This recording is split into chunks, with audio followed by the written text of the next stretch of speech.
안녕하세요. 저번 시간에 배웠던 재료역학은 바에 대해서 배워봤는데, 바는 이렇게 힘이 막대에 평행하게 힘이 가해질 때 바라고 불렀다면, 이번에는 이렇게 토크가 가해지는 거를 샤프트라고 부릅니다. 한번 이 샤프트에 대한 문제를 풀어보도록 하겠습니다. 네, 주어진 문제인데요. 이 문제는 세 막대가 이렇게 쭉 벽 안에 고정되어 있고, 두 번째 막대 끝에서 이렇게 토크가 가해지는 상태에서 이 점에서의 회전량을 구하는 문제입니다. 주어진 조건은 각각의 막대의 물성치와 길이가 주어졌어요. 첫 번째로 고려해야 될 점은 힘의 평형을 한번 고려해 보면 여기서 T가 주어 작용하는데 이 벽도 토크가 작용하겠죠. 그 양을 각각 T1, T2로 하고 방향을 이 T와 반대 방향으로 작용한다고 설정하겠습니다. 그러면은 T는 T1 플러스 T2라는 식으로 주어지고요. 이 각각에서 회전되는 양을 Q1, Q2, Q3라고 하면 이 Q1, Q2, Q3 합은 벽 안에 이렇게 갇혀 있기 때문에 0이 됩니다. 전체 회전량은 0이 되는 것이죠. 여기서의 회전량이 0이 돼야 되기 때문에 각각의 회전량의 합이 0이 된다는 겁니다. 그리고 두 번째로 고려하는 거는 이 첫 번째 막대와 두 번째 막대에서의 힘의 평형에 대해서 고려해 볼 건데, 여기서 T1, 이 왼쪽에서 벽이 작용하는 토크를 T1으로 잡았습니다. 그렇기 때문에 반작용에 의해서 첫 번째 막대도 T1이 걸리고 두 번째 막대도 T1이 걸리게 됩니다. 따라서 여기서의 회전량을 고려하면 Q1은 이런 식으로 나오고 Q2 또한 이런 식으로 구할 수 있게 됩니다. 같은 방법으로 세 번째 막대도 이런 식으로 고려하면 Q3도 이런 식으로 나오는데, Q1과 Q2에서는 플러스 양이 주어져 나왔지만 여기서 마이너스 양이 나온 이유는 여기서는 이런 식으로 잡아당겨지는 게 아니라 첫 번째 막대와 두 번째 막대와는 반대 방향으로 회전되기 때문에 여기서의 회전량과 여기서의 회전 방향이 다르기 때문에 부호가 반대로 나오게 됩니다. 따라서 아까 고려했던 이 각도의 합이 0이다 라는 조건을 사용하면은 이렇게 식이 풀리고요.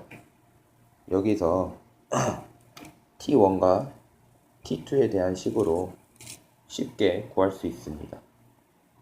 그리고 그러면은 T1을 T2에 대해서 나타낼 수 있게 됩니다. 따라서 T1 플러스 T2는 이렇게 T1을 T2에 대한 식으로 바꿔서 T2로 묶어버리면 이렇게 T2로 묶을 수 있는 T2에 대한 식으로 나타낼 수 있고, 그 합은 T가 되므로 T2를 구할 수 있습니다. 저희가 아까 이 문제로 다시 돌아가 보면 이 토크가 가해진 점에서의 회전량을 구하는 문제이기 때문에 Q1 플러스 Q2를 구하거나 Q3를 구해야 되는데, 제가 아까 T2를 구했죠. T2를 구하기도 했고 Q3 하나만 구하는 게 훨씬 쉬우므로 이 Q3만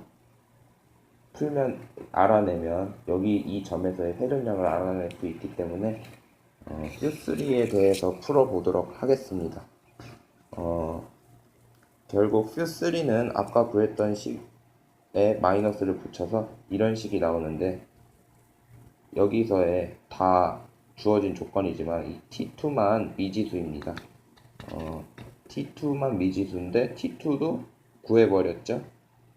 그래서 결국에는 T2를 이렇게 아까 구한 식으로 나타내면 이렇게 나타낼 수 있고, 결국 T가 가해진 점에서의 회전량을 이렇게 쉽게 구해낼 수 있습니다. 네, 두 번째로 풀어볼 문제고요. 문제를 한번 보겠습니다. 우선 이렇게 생긴 막대와 이렇게 생긴 원통 모양의 막대가 이런 식으로 연결이 되어 있고요. 이 막대는 속이 꽉 차 있지만 이 막대는 속이 텅 비어 있습니다.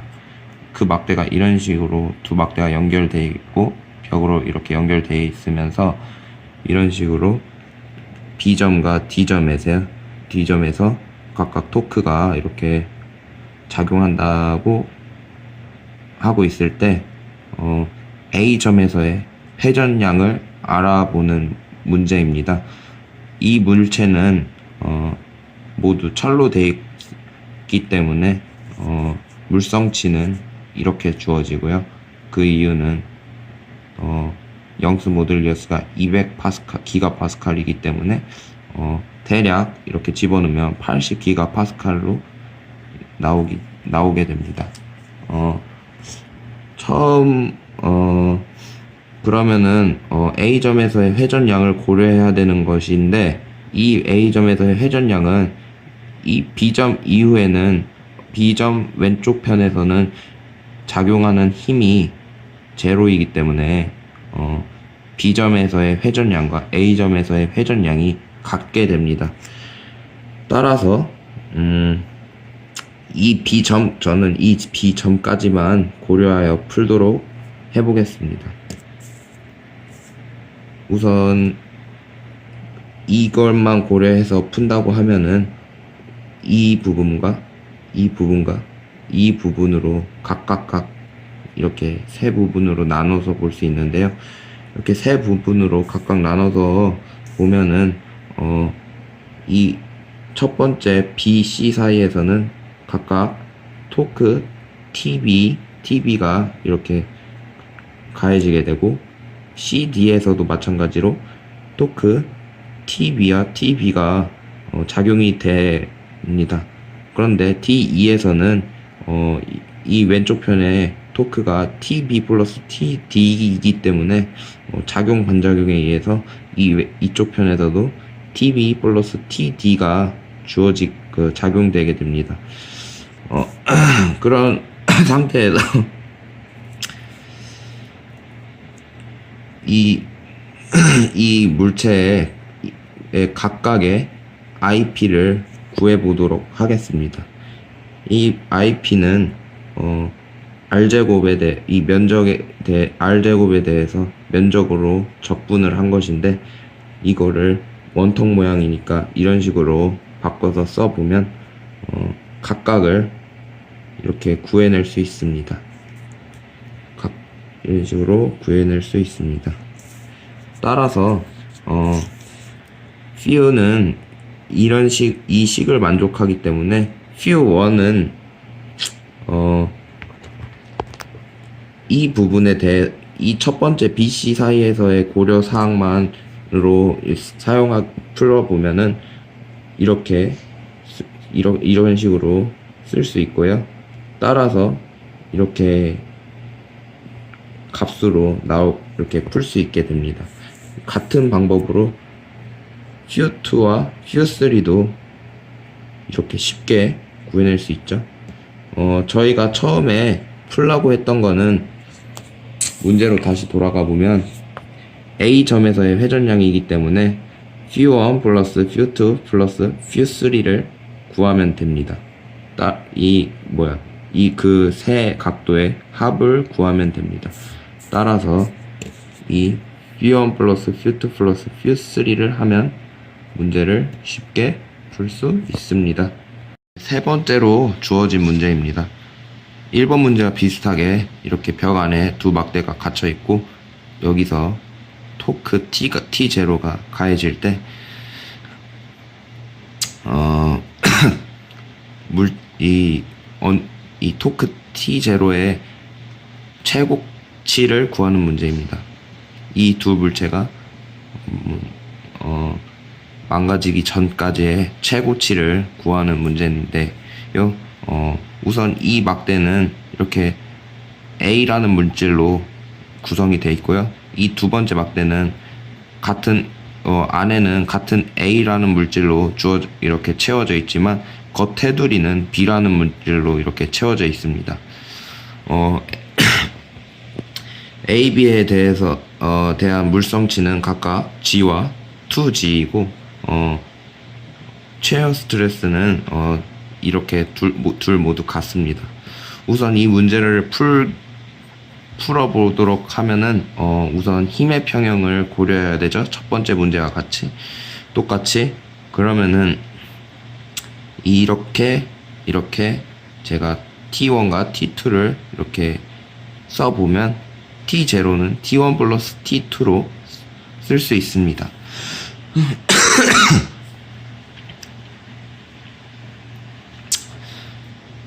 T1을 우선 먼저 구해보도록 하면 T1은 토크는 이런 식으로 쓸 수 있는데, 여기서 토크는 이렇게 써집니다. 따라서 정리해서 풀어보면 이렇게 이런 값이 나오고요. T2에 대해서 한번 풀어보도록 하겠습니다. T2는 조금 더 복잡합니다. T2는 이 B 두 번째 막대에 대해서 작용하는 힘을 고려해야 하기 때문에 이렇게 똑같이 두 번째 줄까지는 똑같이 써지지만 이렇게 각각 A와 B를 각각을 분리하여 이렇게 써줘야 합니다. 근데 여기서 알 수 있는 부분은 이 G1과 G2를 N은 문제에서 주어졌죠.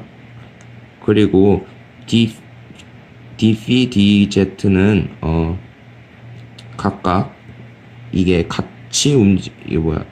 A와 B가 같은 각도로 이렇게 움직임으로 같은 값이라는 걸 알 수 있습니다.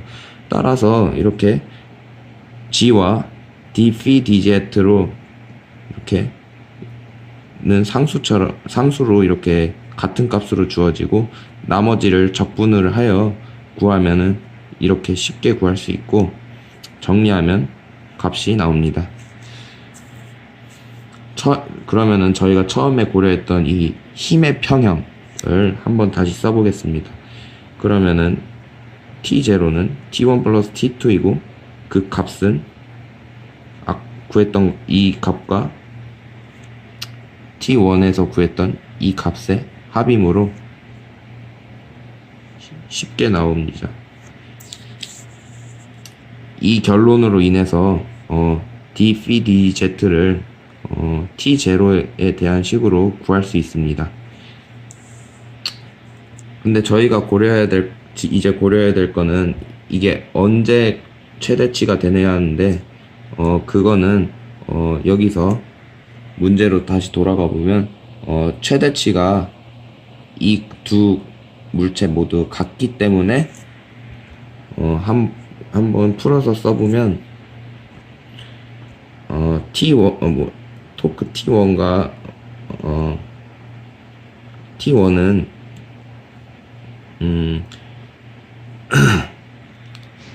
아까 고려했던 식 이거 있죠?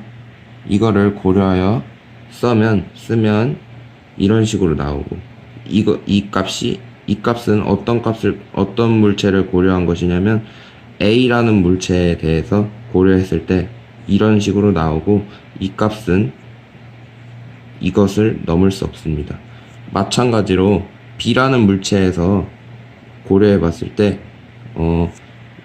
이 식을 다시 사용해서 써보면 이런 식으로 쓸 수 있고, 그 값은 이 값을 넘으면 망가짐으로 이 두 식에 의하여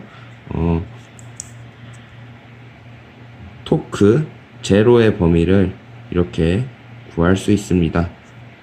토크 제로의 범위를 각각 구해보면 이것 또는 이것인데요. 이 범위가 이 범위를 안에 있으므로 즉 t0는 이렇게 나오게 됩니다. 이 말의 의미는 b에서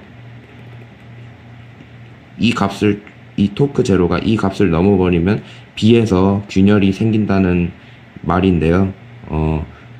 문제로 돌아가서 보면은 토크 제로가 커지면 이 두 번째 막대는 튼튼하게 보여서 여기서는 균열이 생길 것 같지 않지만 막상 이렇게 문제를 자세히 보면은 이렇게 같은 회전량으로 돌아가게 되므로 되고요.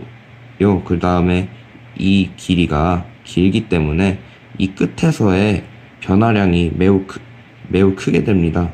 따라서 여기서 이 물체의 B에서 균열이 결국 생기고 맙니다. 앞으로 풀어볼 문제는 지금까지 샤프트에 대한 문제를 풀어봤다면 이번에는 빔에 대한 문제를 풀어보도록 하겠습니다. 문제는 뭐 비슷하고요. 이런 식으로 두 막대가 갇혀 있는 상태에서 이렇게 모멘트가 작용합니다. 그러면은 한번 풀어보도록 하겠습니다. 이렇게 모멘트가 작용을 하면 여기 작용 반작용에 의해서 이렇게 힘이 가해지기 때문에 모멘트가 양 벽에서도 이렇게 가해지게 되고요. 그 방향을 이 주어진 모멘트의 반대 방향으로 써보면 M은 M1 플러스 M2로 이렇게 쓸 수 있습니다.